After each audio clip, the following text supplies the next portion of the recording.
Hello, OISE students, postgraduates, and alumni. I'm Leslie and George, and today I'm going to be taking you through modern interview prep and resume writing.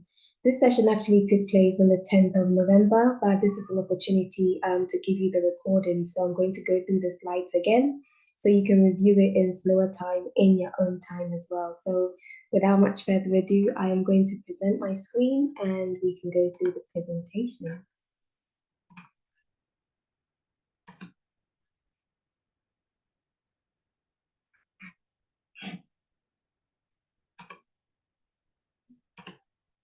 So hopefully you can see the slides here. As I already indicated, I'm taking you through modern interview prep and resume writing. So this was presented by myself and my colleague, E.C. Jones.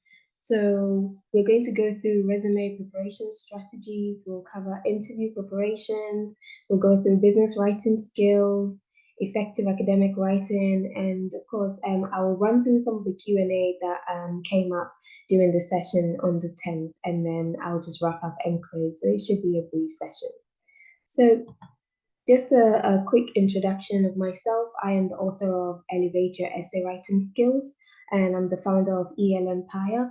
And EL Empire is an organization that helps academic institutions with the academic development of young students, and also with organizations who want to get the best out of their young professionals. So we help with career development opportunities and skills as well. So we also help business owners with business development. So there are three sort of legs to EL Empire, if you like: academic development, career development, and business development. I'm also the advisory board member at De Montfort University, and I'm a promoter of academic and professional development via mentorship as well, by sharing my industry experience. I'm also a STEM ambassador. For those of you who are not familiar with STEM, that's just science, technology, engineering, and mathematics. I am also the co-founder of Develop and Elevate, which I'll cover on later down the line on this presentation. And I'm also a consultant delivering workshops for organizations and academic institutions, like I already indicated, on academic and professional writing, employability skills, career development, and pathways for students and professionals to achieve their visions. This is my colleague, E.C. Jones, who's not here today. She was available on the 10th, but she's not here today. She is the founder of Create Training Solutions, and she's a specialist in course and workshop creation for entrepreneurs and small business enterprises as well. She's also the co-founder of Develop and Elevate, and she's worked with leading organizations as a training provider. So this is DNE, and what we do at DNE really is a partnership between EL Empire, which is the hub, and Create Training Solutions to enhance skill development through fun and interactive learning, while sharing industry experience as well to enrich the lives of individuals for academic and career success. So that's what DNE means: develop and elevate. We're going to show you a quick video of what DNE does, so you get a rough idea for what we are saying, sort of in a nutshell, because sometimes pictures paint 1,000 words.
So that is DNE in a nutshell.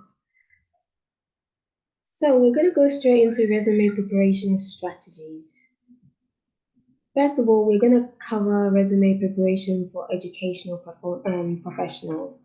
So firstly, as an educational professional, what you want to do is include a summary profile that highlights your relevant experience while communicating your sort of sector of interest. So say, for example, you are in the junior intermediate sector, for example, you may want to highlight this in your resume so people know exactly what you're looking for as an educational professional. Secondly, you want to justify your skill sets outlined in your experience by giving examples of how they've been successful or effective as well.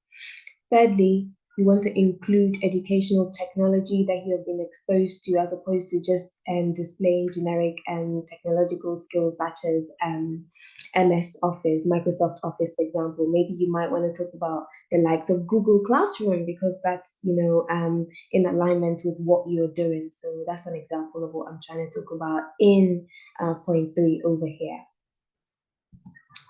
So this is now resume preparation for K-20 teachers.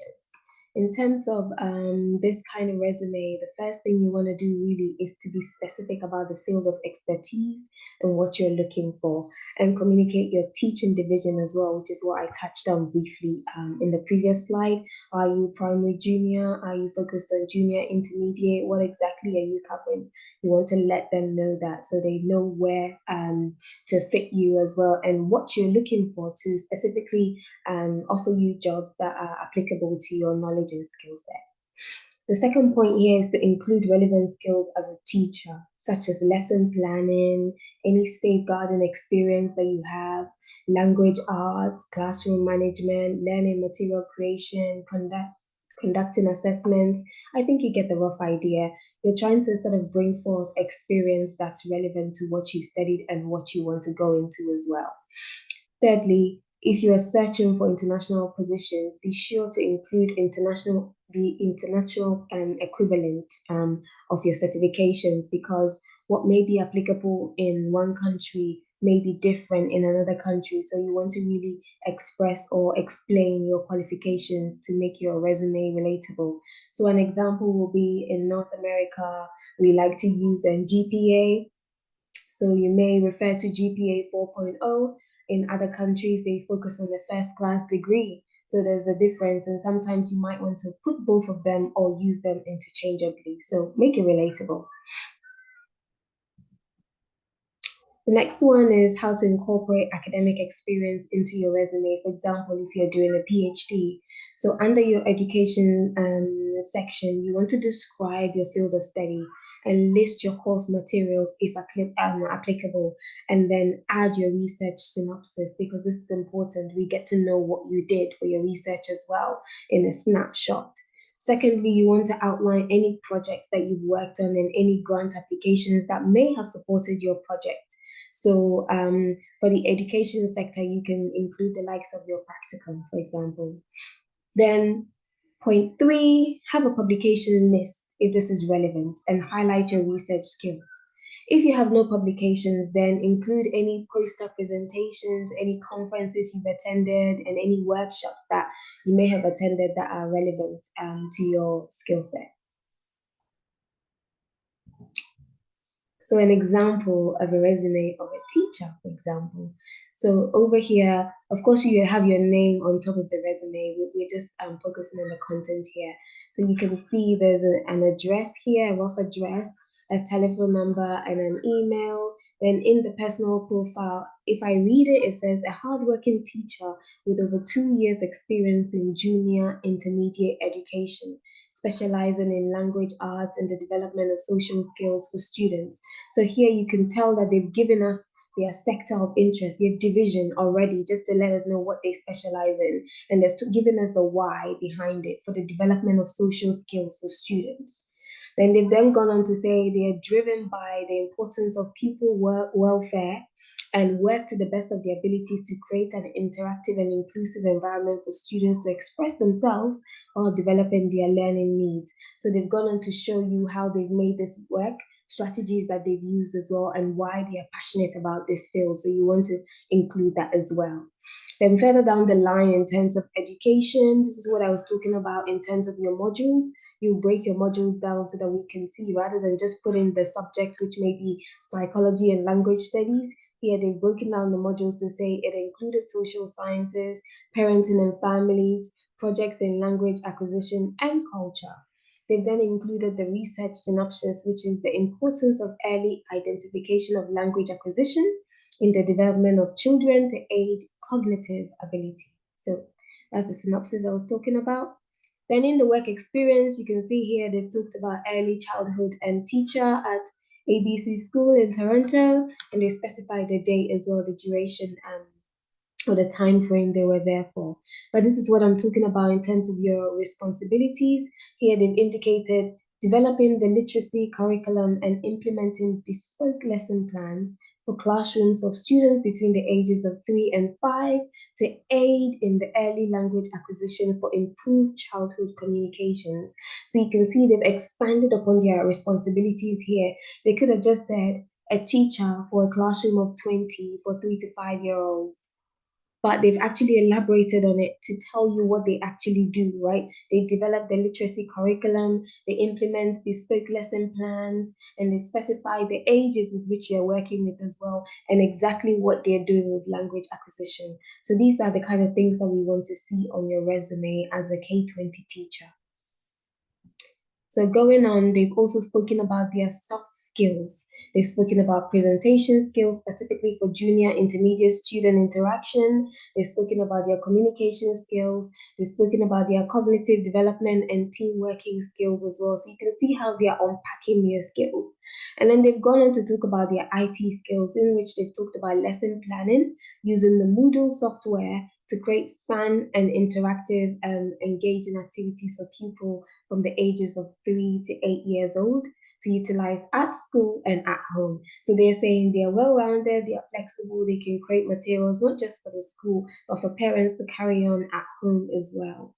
And they've listed here their other education tools such as Microsoft Office, which we said, which is a general, software that will be used. And they've gone on to specify educational software like Google Classroom, like Edpuzzle, to engage students. And here we can see they've talked about the achievements and awards such as Child Development Associate, a Microsoft Certified Educator, and teaching English as a foreign language. These are some of the things that they've covered. So they're telling us a bit about their accolades as well, as it helps with their credibility. It shows that they're interested in investing in their training skills to be able to transfer to students. And lastly, they've put here referees available upon request. Sometimes due to privacy laws in different countries and different provinces or wherever you are, it's best to put available upon request so that organizations can request those references from you, rather than putting the details of your kind referees on there, their addresses, where they work, everything. It helps them as well, especially when you're using job websites such as Indeed or Read. You don't know where the resume will end up, so you want to do your best to protect the information of your referees as well. So we're moving on to interview preparations. So for interview preparation techniques, what you want to do, the first point I have here is to apply your skills. So relate your questions back to your skills. So questions that you are asked, try and relay them and relate them back to your skills and experience, and engage your interviewer with industry insights to showcase your commercial awareness, because you want them to understand that you know the industry inside out, that you're passionate about the industry. So if you're passionate about the industry, then you will know what's going on in the industry as well. Any news that covers the industry, any challenges, any opportunities, you want to come across knowledgeable in all those fields as well. Secondly, you want to use the STAR methodology. What STAR stands for is situation, task, actions, and results. I'll take you through an example of how to go through the STAR methodology. So in terms of situation, what you need to do is provide some context and background to your story. Then the task, this is where you explain your role and your task. The action is then what you did and what your responses were and your reactions to the given situation. And results then covers what you achieved from the actions you took and the impact and the results that came from that. And then generally just think outside the box, refer to challenges in your field or sector, and outline some solutions to showcase your potential to add value to your employer. So this is an example of a STAR question, and I'm going to unpack and answer that with you. So this question indicates, tell me about a time when you have exhibited your leadership skills as a teacher. So I've given you a scenario, and we're going to unpack that into the STAR methodology to answer this one interview question. So the first one is a junior intermediate teacher at a school who was put in charge of team performance. The task was they were 2 teachers short, yet they were tasked to coordinate an official visit. And mid-visit, the teachers were overwhelmed. So that's what happened.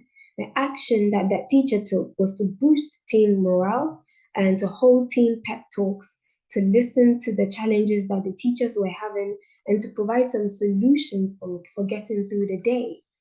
At the end result, or the result of it all, was a successful official visit with recognition for the teachers who took place in the official visit, and also ended up in a donation to the school. So you can see how you can follow a story here. They told you at the beginning what was happening. They told you, the task that had to be taken. They told you the action that they took in reaction to that task, and they told you what the results were as well. So here we are now going to cover communicating your unique selling point at interviews. So what you want to talk about is K20 instructional strategies that you have used to deliver your classes. Like some teachers like to use the 3-2-1 exercises. So if you use this as an example, this helps you. For example, it makes you stand out because that's something unique that you're doing as a teacher. And the 3-2-1 is just basically 3 things that you've learned today, 2 things that you're taking away, and 1 thing that surprised you, for example, that kind of exercise. Then you want to talk about your performance with small groups and also working one-to-one with people and how you do this as well. So you want to show that you are able to do this in small groups or with individually with students as well. Then you want to also talk about specialist tools that you've used, for example, instructional planning and design. You want to sort of highlight those kind of skills so that they can know that you can help them when it comes to that as well. And you want to demonstrate your creativity with students because as a teacher, you have to be creative. You have to find different ways to engage students and activities as well to constantly keep your classes engaged. So these are some of the things that you want to highlight at an interview. So on the live session, we actually went through an interview exercise and a role play. But since I'm just replaying this back to you, I'm just going to give you an example. So I went through 2 questions. The first question was, how do you manage your classroom to ensure that students exhibit good behaviors? So you have to think about how you're going to answer this at an interview when you're given this question. And the second question was, how have you supported students who have had challenges with your learning material? Now, for the purposes of this run through, we're going to go through question 1, and I'm going to take you through an example of how to answer this. So the question here is, how do you manage your classroom to ensure that students exhibit good behaviors? And so the example sort of answer that I'm going to give here is, for example, it is uncommon to have challenging behaviors. It is common to have challenging behaviors in classrooms due to the diversity of communication styles and preferences of various students. However, I approach this by setting the tone of the classroom as an interactive and collaborative space. This is done by introducing some ground rules for students to express themselves, such as respecting one another and being helpful to each other while using kind gestures and language. As a result, my students are comfortable together and share ideas while solving problems together, which generally promotes teamwork. So I'm going to go through the answer again. So the answer that I went through was, it is common to have challenging behaviors in classrooms due to diversity of communication styles and preferences of various students. So this is the situation that I'm given. However, I approach this by setting the tone of the classroom as an interactive and collaborative space. This is my task. This is done by introducing some ground rules for students to express themselves, such as respecting one another and being helpful to each other while using kind gestures and language. This is the action that I'm taking. And then we're going to cover the results lastly. As a result, my students are comfortable together and share ideas while solving problems together, which generally promotes teamwork. So you can see how I've used the STAR methodology to answer an interview question. So hopefully this simplifies how to use the STAR methodology at an interview. As I indicated, we covered the role play at the live session. However, I've just gone through an example with you, so no need for role play now. Moving on, we are now going to go to business writing skills. So in terms of business writing skills, we've got some top tips for business writing. The first point is to consider your audience. Define the aim of the report and draft a structure that effectively addresses the aim. Then provide your reader with a story to follow by outlining an introduction, such as the report purpose and intentions, and then covering the main body to unpack the topic with findings, and then concluding your writing, for example. The third point is to support your findings with evidence, like market research results, like credible industry publications, like current theories and frameworks, and examples from case studies so they can see some evidence that supports your business writing too. Then we move on to including recommendations to support decision making for any gaps identified. This actually provokes a call to action for some solutions, especially if you're doing business writing for your industry. Say, for example, you're in the education industry and there are specific challenges with your field of education. You can put some recommendations in your business writing to actually prompt whoever is reading it to take some action as well and take it further. What you then want to do is include appropriate references to show the integrity of your data and to provide your reader with options for further reading should they wish to go ahead and validate some of the points that you've made and some of the information you've provided as well to try and understand where you're coming from. Lastly, you want to complete your report by writing an abstract or an executive summary to provide an overview of all the content of your report. Say, for example, your executive summary or your abstract will cover the problem statement, your aims, your findings, and your recommendations. You basically want the reader or your examiner or whoever is reading it to be able to understand everything that's contained in your report within that short excerpt, if you like, in your abstract and executive summary. So it's a quick snapshot of the whole report. We are now moving on to some effective academic writing tips. We covered this earlier this year, sometime in March, where we went into a deep dive about academic writing. So here is just giving you a recap on some of the tips that we covered as well to help you. So, first thing is to take time to think and understand the task, whether it be a paper, a report, a presentation, a thesis, a dissertation. Understand what you're being asked for, and your marking criteria can also help you with it, which you can notice is a point I've made here already.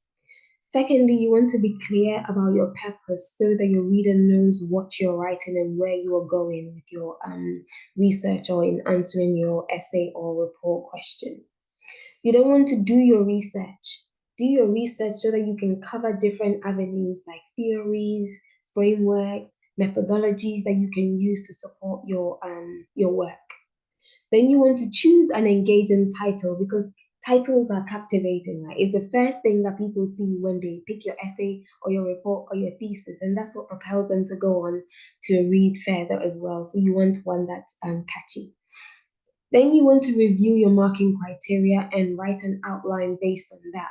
So usually your marking criteria will tell you how much you're being graded for presentation skills, how much you're being graded for content, how much you're being graded for terminology, And so this is where you want to know where the key marks are so that you can focus a lot of the effort. It also gives you a guideline on how many words to roughly spend in each section based on how much marks you're going to be awarded for that section. Then you want to use headings to guide your reader.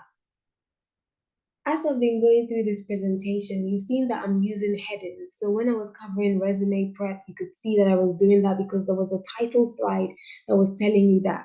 Then when I was moving on to interview tips, you could see another title slide. So I was guiding you. First of all, the overview I covered told you what this whole presentation was about. And as I was going through the different topics, I gave you a title slide so you can follow me throughout the story and know where I'm going and know when I'm about to end as well. This is what you want to do with your presentation or your report or your thesis or your essay as well. Then, point 7, you want to keep paragraphs short, especially with thesis sentences. Because you have so many words to write with the thesis, sometimes you fall into the trap of long sentences. And it can be very difficult because you keep going on and on and on. So be conscious of this if you're writing a thesis and try and work with short sentences.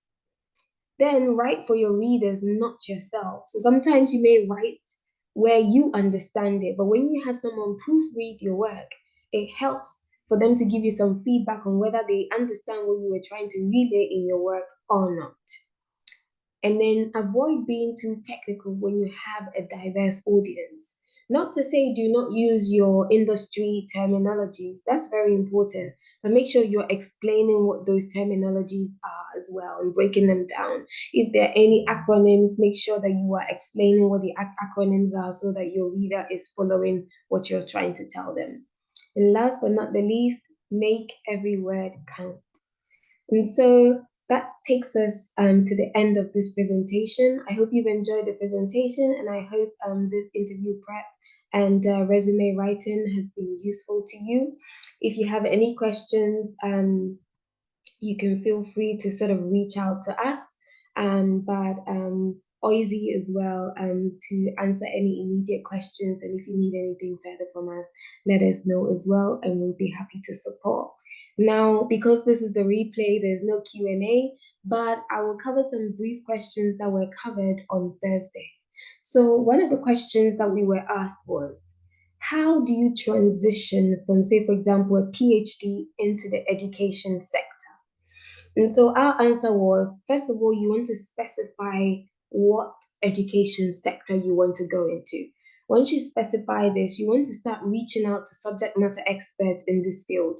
You can use the likes of your career department at university, or you can find people who are in this industry on the likes of LinkedIn, or looking for mentors or any societies that you may have at university or college that helps you with these. And so once you get that, so once you define what you want to go into, once you have some experts where you can pick their brains, you begin to strategize what institutions you should start researching, what institutions you should start looking for, what kind of competencies they are looking for in individuals, and start talking to people in those institutions too, put in coffee chats and speak with them to understand what they want from applicants, and also what the culture in that particular institution is. And then you can ask for referrals if this is applicable and if this is appropriate at the time as well. And then you can put in your application. So these are some of the strategies that you can follow. But first, you need to understand what you want to go into, and you need to define this so as to not confuse your sort of your whoever or HR or whoever you're speaking to, because you don't want a situation where they ask you, so you want to go into the education sector and they ask you what field you want, and you're like, you don't really mind, whatever works, which means, you're not a specialist. It means you're not passionate about what you want to go to, and you just want to go anywhere, which means if an opportunity comes, you will easily move on as well. So that is the kind of message you'll be sending if you don't know where you want to go and if you haven't thought about what you want to specialize in as well. So take the time to do this. The second question was, how do you manage students who are service users, for example, or who may have learning difficulties? And our answer here was, it depends, it's case by case, because they're different learning objectives. So I gave an example of maybe a student who may have dyslexia, for example. They need time to read, so you know to give them extra time when you're working. And sometimes they don't want you to sort of publicize that they have dyslexia because of the classroom setting in which they are. They're students and they want to be able to sort of get on and mingle with everyone. So in this case, as a teacher, what you could do, for example, would be to go around collecting all the books of all the students, for example, and collect their book last. In that case, you're still giving them time to work on their work while you're collecting the other books, and you eventually get to them knowing that by the time you finish, they would have had that extra time to finish and what they're doing as well. And if their needs are different and they require that further extra time, then that's okay. But just make it known to them that it's okay. There's no stigma. Just clarify and clear the air so that they don't feel like they're being given any special treatment because of a particular condition. So explain to the student why you're doing what you're doing to help them. And also sometimes it helps to get the parents to help you speak to the parents about it because the parents know their child and they'll be able to tell you how they engage them and how they interact with them and how the children like to be interacted with as well. So sometimes parents are really your best friends in this situation because they will help you in how to work with their children as well. So these are some of the sort of the strategies, whether discrete or that you want to adopt, for example, to use in your classrooms in challenging situations where students may not be able to understand learning material or may need further support than normal. So these are some of the strategies, and these are a couple of the questions that we thought we'll bring here as examples. But hopefully this has been useful for you. So wishing you all the best with your students. Bye for now.